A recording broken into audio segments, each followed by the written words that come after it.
अभी क्या है कि ब्यूरोक्रेसी भी कई धड़ों में बढ़ चुकी है। एक तो दलित वाली होगी, एक नॉन दलित वाली होगी, एक जाट वाली होगी, एक पंजाबी लॉबी होगी, कई तरह की लॉबी एक्टिव हैं। और जापान से मुख्यमंत्री लौटे, उन्होंने डीजीपी शत्रुजीत कपूर को बुला करके एक सलाह दी कि आप लंबी छुट्टी पर चले जाएं, तब तक ये मामला शांत हो जाएगा, सुलझ जाएगा। तो या वो आईएएस है, वो मोस्टली जो पहली जो मनोहर लाल जी के टाइम में काम करते थे वही अधिकारी अब भी काम कर। नमस्कार, दी हरियाणा टॉक्स के खास मुद्दे में आपका स्वागत है।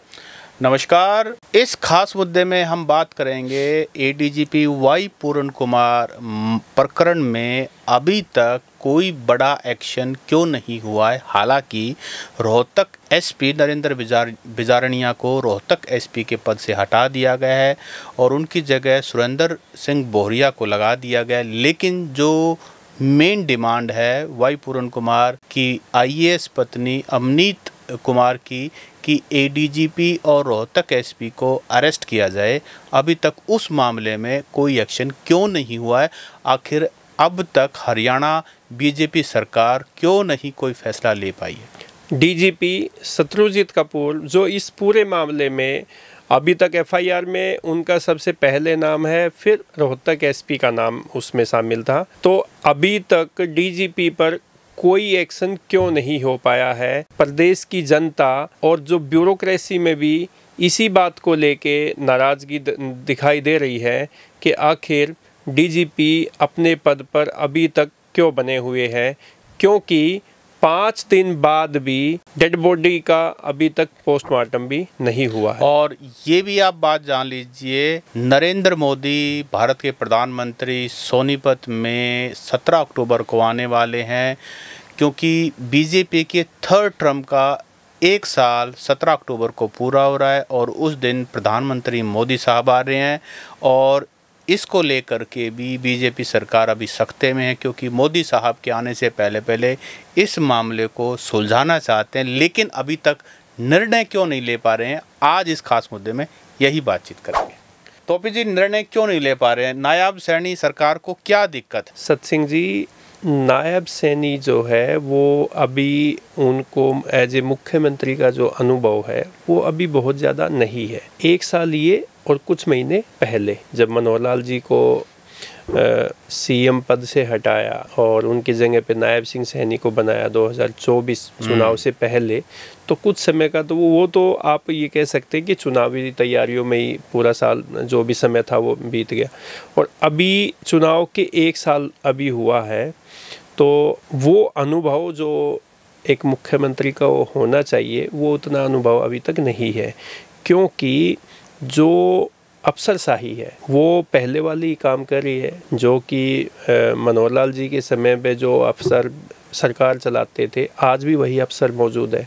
तो अब जो शत्रुजीत कपूर की आपने जैसे जिक्र किया कि वो अभी तक पद पे क्यों बने हुए हैं, जो जनता का सवाल है, ये जनता का नहीं, हमारा है ना वाइफ आपका है, उनकी डिसीज्ड की वाइफ का, मृतक की वाइफ का सवाल है। पीड़ित परिवार भी यही चाहता है।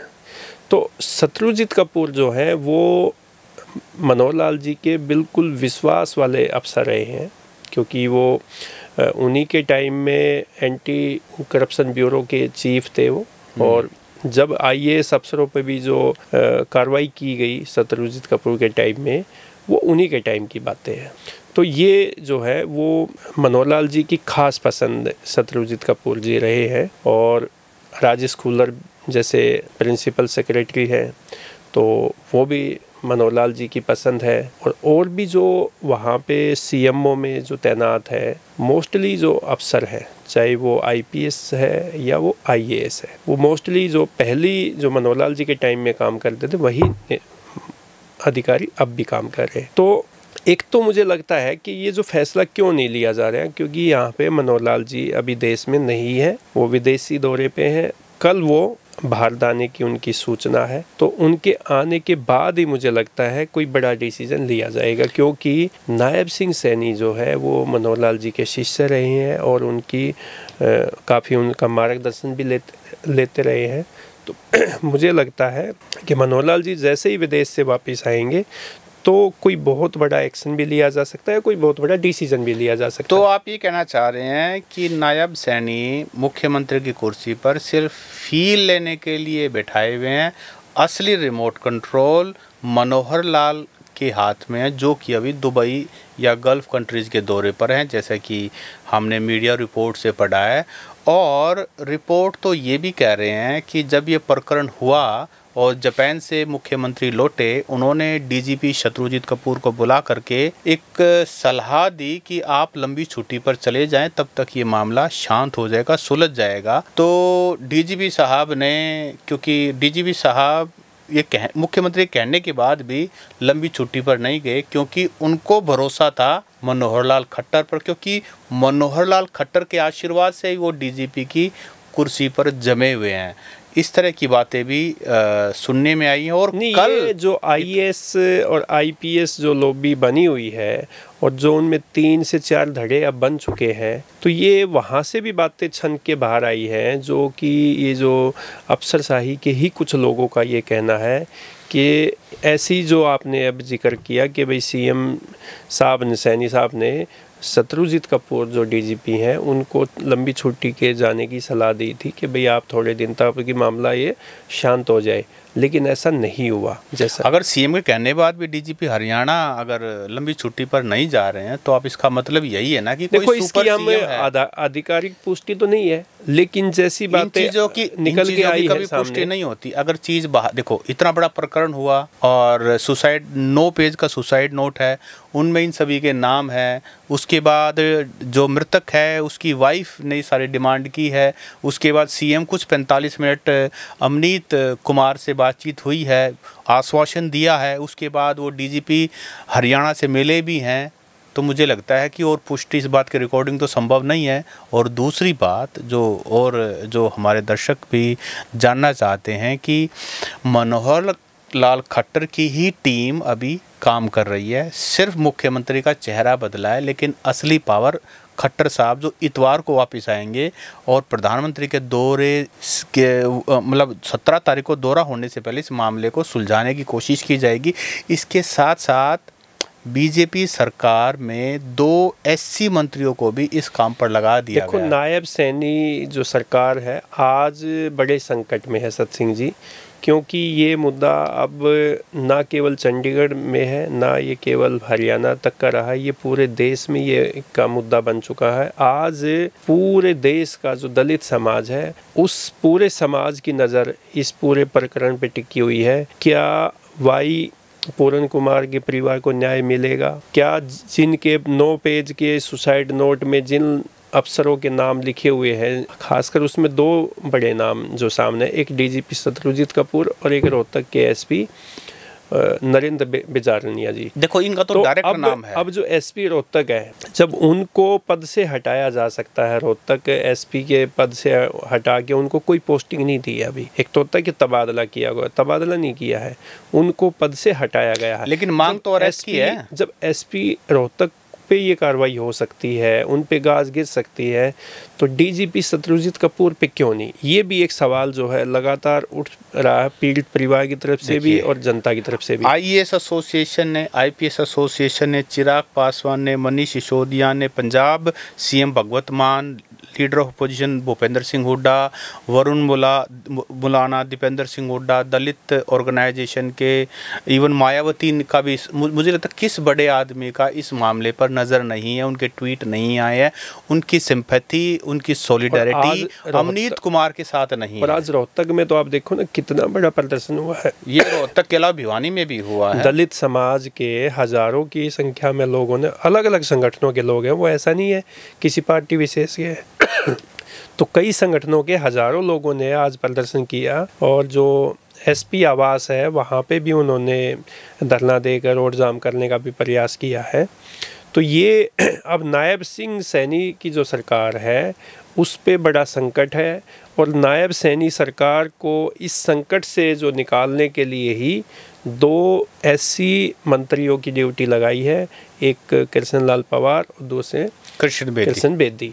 दोनों क्रिश्चियन है। ये अब देखो, मतलब आप ये हमारे महाभारत का युद्ध है ये, इसमें से कैसे बाहर निकाल पाएंगे, धर्म युद्ध से बाहर कैसे निकल पाएंगे, ये बड़ा पेचीदा सवाल है। क्योंकि सरकार को चलाने के लिए जब सरकार कोई भी डिसीजन लेती है, किसी भी संकट में फंसती है, तो उसको बाहर निकालने के लिए अफसरशाही ही खास तौर पे उन्हीं की भूमिका होती है। लेकिन इस बार सरकार की जो अफसरशाही है वो खुद धड़ों में बट चुकी है, उनमें कई गुट बन चुके हैं, और वो जो है अब जो ब्यूरोक्रेसी की बात हम कर रहे हैं, तो ब्यूरोक्रेसी अब इस मामले में किस पे विश्वास करे, किस पे नहीं करे, ये बड़ा सवाल है। अभी क्या है कि ब्यूरोक्रेसी भी कई धड़ों में बढ़ चुकी है। एक तो दलित वाली होगी, एक नॉन दलित वाली होगी, एक जाट वाली होगी, एक पंजाबी लॉबी होगी, कई तरह की लॉबी एक्टिव हैं। वो अपने आकाओं को, अपने सिपह सालारा को, सेनापतियों को बचाना चाहते हैं। ये तो हो गई एक बात। दूसरी बात, बीजेपी सरकार पर ऐसा नहीं है पहली बार बड़ा एक मामला आया है। जैसे ही मुख्यमंत्री मनोहर लाल खट्टर 2014 में बने, तो उसके बाद सबसे पहले प्रकरण हुआ रामपाल एपिसोड, रामपाल बरवाड़ा के अंदर हुआ। मैं तो वहाँ 14-15 दिन वहीं पर, उस समय जब तक वो अरेस्ट नहीं हो गए, मैं वहीं पर ग्राउंड रिपोर्टिंग पे था।